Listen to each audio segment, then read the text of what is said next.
Hello guys, welcome to our channel.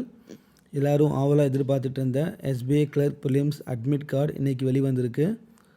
Exams எப்போல்லாம் நடக்க போகுது அப்படின்னா February 22, 27, 28, March 1st இந்த 4 days எக்ஸாம்ஸ் நடக்க போகுது.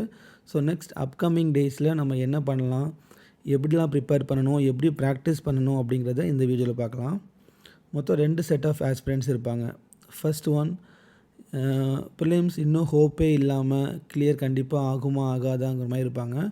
அவங்களாம் என்ன பண்ணணும் அப்படின்னா, டெய்லி அட்லீஸ்ட் மினிமம் 3 மார்க்காவது போட்டிருக்கணும்.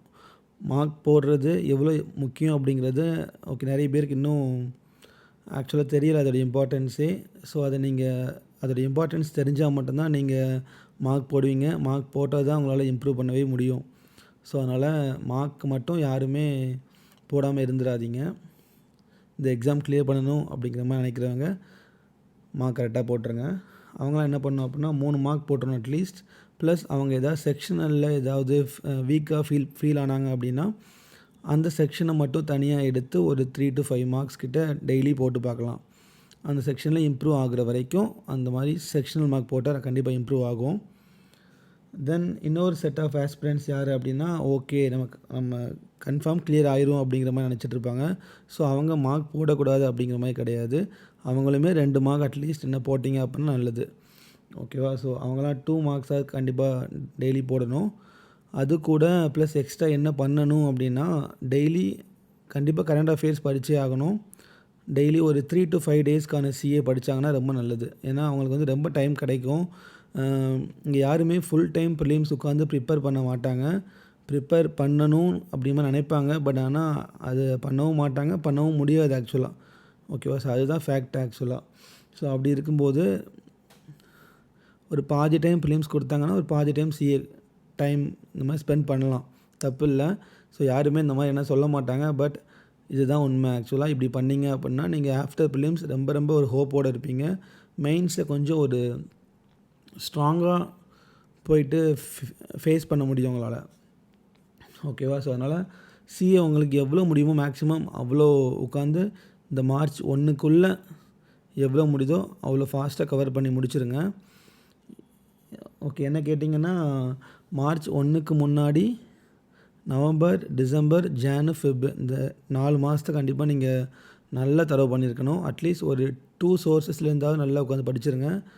அஃபேஸ் க்ளோட், அப்பர்ஜித் இந்த மாதிரிலாம் நல்ல சோர்ஸ்லாம் இருக்குது. ஸோ அதெல்லாம் கரெக்டாக யூஸ் பண்ணிக்கோங்க.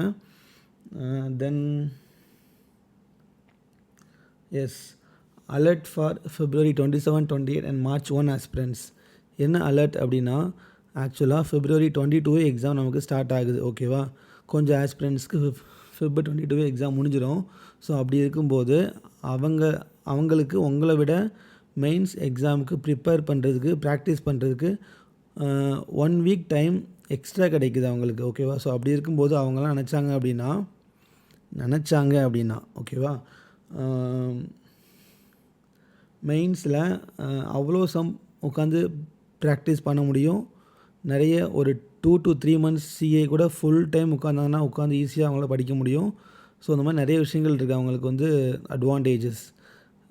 அப்படி இருக்கும்போது நீங்கள் இப்போது அட்லீஸ்ட் இந்த சிஏயாச்சும் முடிச்சிங்கன்னா மட்டும்தான் உங்களுக்கு ஆஃப்டர் March 1 மெயின்ஸ் மார்க் போடுறதுக்கு கொஞ்சம் உங்களுக்கு ஓகேவாக இருக்கும். இல்லை அப்படின்னா அந்த டைமில் உங்களுக்கு எக்ஸ்ட்ரா ப்ரெஷர் வரும். அதை ஹேண்டில் பண்ண முடியலை அப்படின்னா மார்க்கை சரியாக போட மாட்டீங்க. மார்க் போட்டாலும் ரிவ்யூ பண்ண மாட்டீங்க.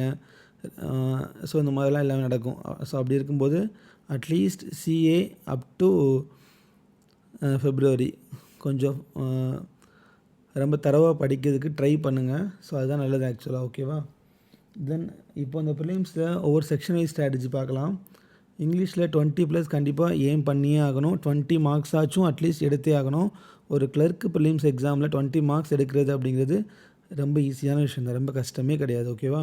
ஸோ மிஸ்பெல்டு கேட்கலாம், வேர்ட் ஸ்வாப் கேட்கலாம், ஆர்சி இருக்கும். கொஸ்டின்ஸை பார்த்து தான் போட போகிறீங்க ஆன்சர் எல்லாமே. ஸோ அப்படி இருக்கும்போது ஈஸியாக 20 மார்க்ஸ் எடுக்கலாம். எரர்ஸ் பார்த்தீங்கன்னா ஓரளவு தெரிஞ்சாலே போதும். ஒரு 3 to 4 மார்க்ஸ் கண்டிப்பாக ஈஸியாக எடுத்துடலாம்.